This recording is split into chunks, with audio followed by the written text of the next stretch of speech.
Well, thank you for allowing me to be here today. It's a pleasure to be here. Ordinarily, at this time, I would be teaching secondary school students, so I'd feel much more comfortable if you could throw paper wads at me periodically throughout the lecture, and right as I'm about to reach the climax of my most important point, if someone could please raise your hand and ask to go to the toilet, I'll feel much more at home. So today I'm talking about C.S. Lewis on Paradise, Lost and Regained, a Miltonist on the Beatific Vision. C.S. Lewis is probably the world's most widely read interpreter of John Milton's poetry, a fact that the Milton Academy seems constantly eager to forget. Lewis's academic criticism of Milton's poetry and his reworking of Miltonic themes in popular fiction reveals how deeply influenced he was by what Harold Bloom, the literary critic, has called the visionary left wing of Protestant poetry. This literary tradition, Bloom decrees, spans from Spenser to Donne to Milton and continues through romantic poets like Blake, Wordsworth, and Coleridge. Bloom and Lewis, however, were far from aligned in their understanding of what this visionary tradition means. Bloom frequently criticized Lewis's Anglo-Catholic interpretation of Paradise Lost, whatever that means, while Lewis once dismissed Bloom's visionary company as unintelligible. And I have to agree with him there. Nevertheless, I think Lewis succeeds precisely where Bloom failed in recognizing the object of the sight of these visionaries. Visionary is indeed, I think, the right term for the Protestant poetic imagination. And the object of the vision that inspired Donne and Milton is the sight of the glory of Christ, known in the tradition as the Beatific Vision, or as Milton called it in his 1631 poem, the happy-making sight. This paper argues that Lewis's mere Christian eschatology draws heavily from the Renaissance poetic and Puritan depictions of seeing God in the eschaton, especially as they were developed in English Protestant poetry, chiefly Milton. Lewis's imaginative fiction roots the vision of God in the last things in a poetic reconstruction of the first things. That is, depictions of Paradise Regained is consistently constructed in continuity with the Paradise Lost. Lewis's depiction of the end in his fantasy and his science fiction builds upon themes of the Beatific Vision in Milton's poetry, especially in Paradise Lost.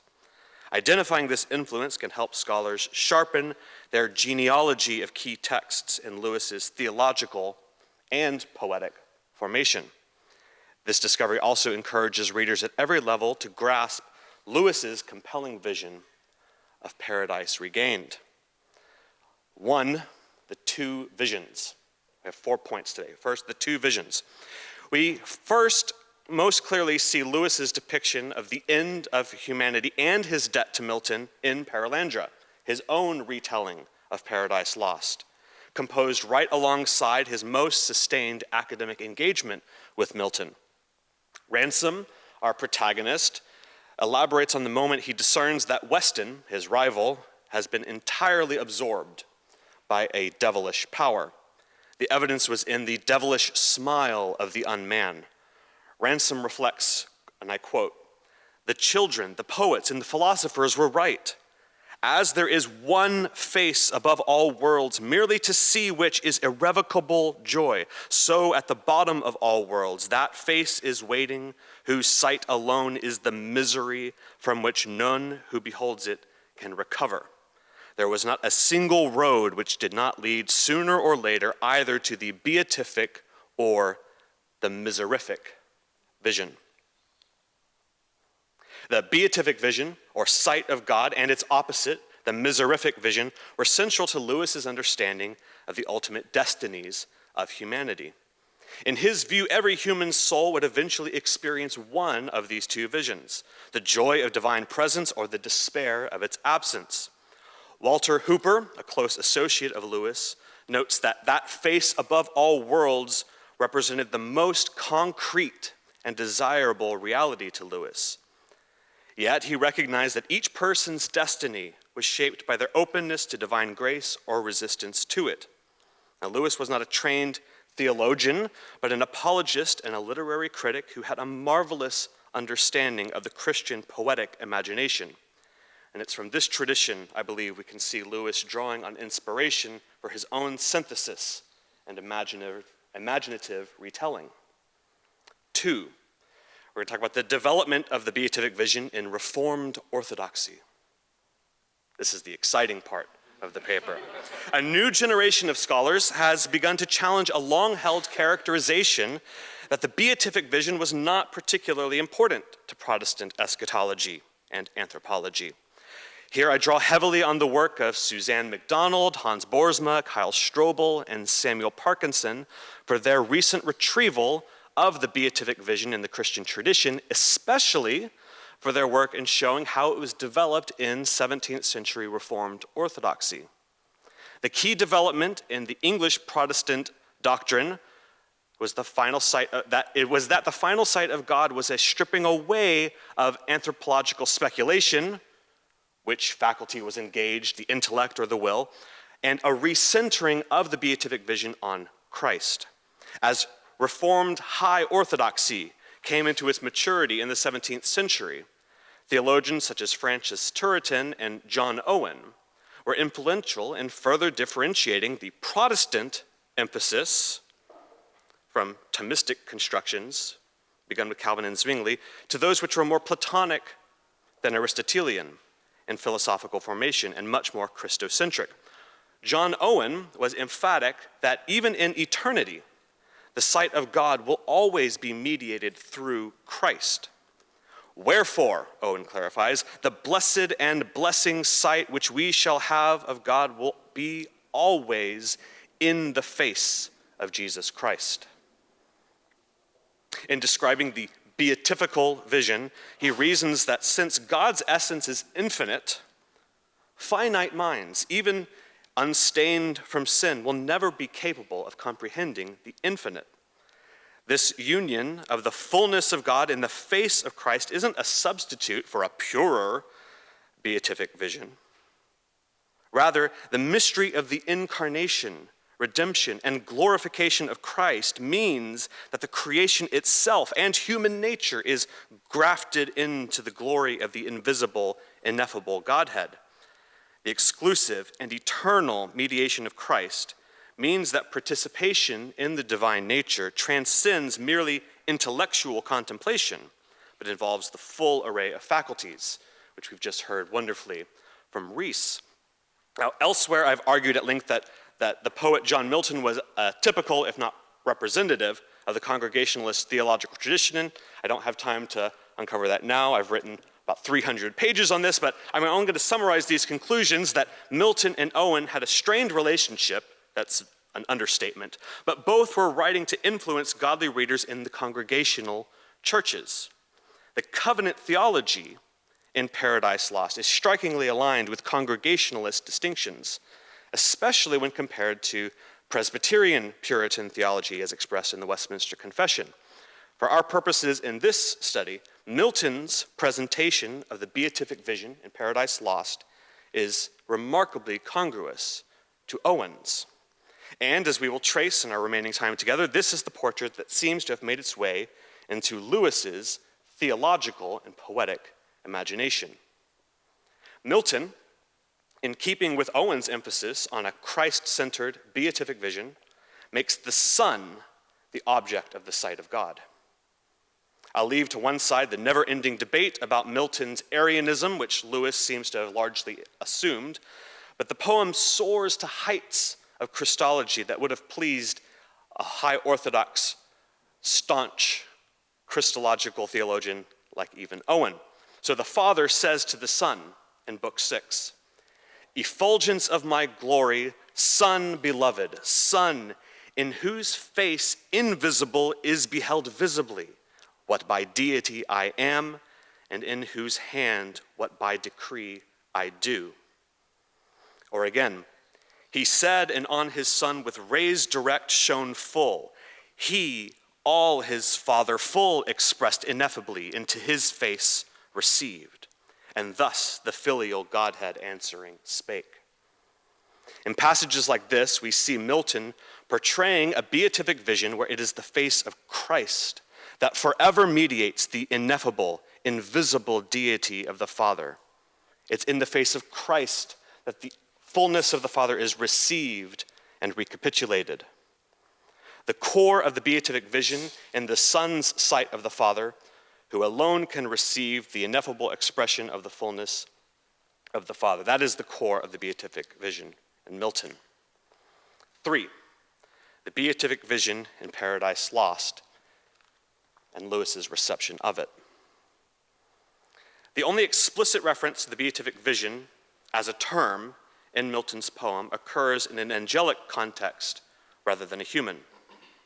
In the first description of Mammon, the architect and builder of Pandemonium, the palace of hell, we are told that even in heaven his looks and thoughts were always downward bent, admiring more the riches of heaven's pavement, trodden gold, than aught divine or holy else enjoyed in vision beatific.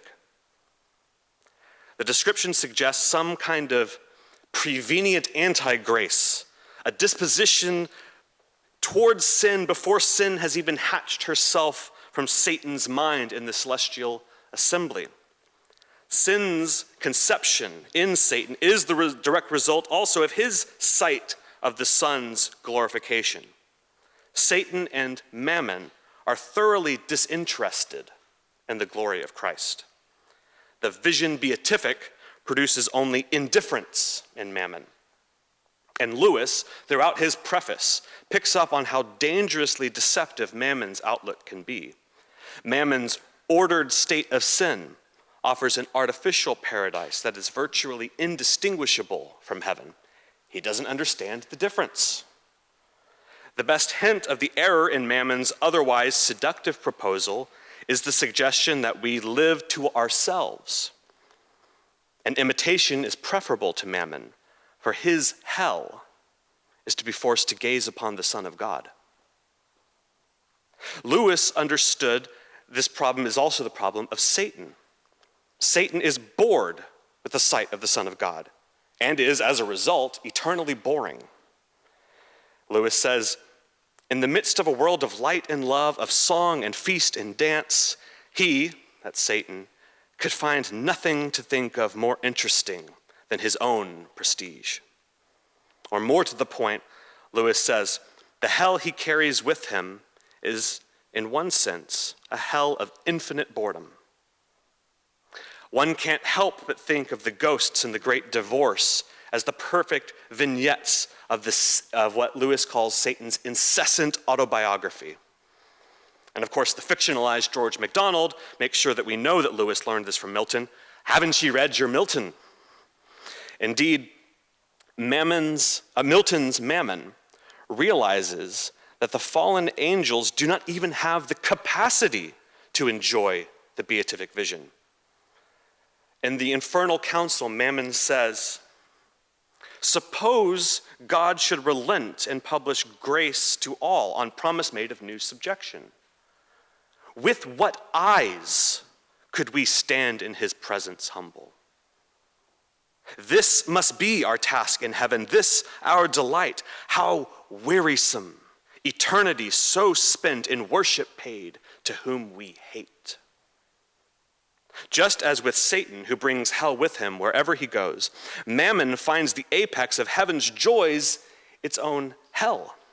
He instead is fixated on trying to imitate the architecture of heaven without its Son. Milton's portrayal here is perfectly consistent with how Suzanne MacDonald has summarized Owen's theology of the beatific vision. She summarizes Owen, you cannot expect to enjoy the consummation in heaven of what you have shown no interest in whatsoever here. This is a theme in Owen and Milton that makes its way into Lewis's writings regularly. Whether or not Lewis ever read Owen, he certainly got it from Milton. We see in the opening narrative of Paralandra that the fictionalized Lewis confesses that when he actually encountered the holy, he found it nigh intolerable. I didn't like it. I wanted it to go away, Lewis says. Or again, Milton's Mammon, in this sense, reflects the ghosts in Lewis's Great Divorce, who do not possess a weight of glory sufficient enough to enable them to enjoy the solid joys of heaven. If they were honest, they would say with Mammon, "With what eyes could we stand in his presence humble?" The beatific vision, the face of Christ, without the grace to enjoy it, without implanted eyes, is not a joy, but a terror.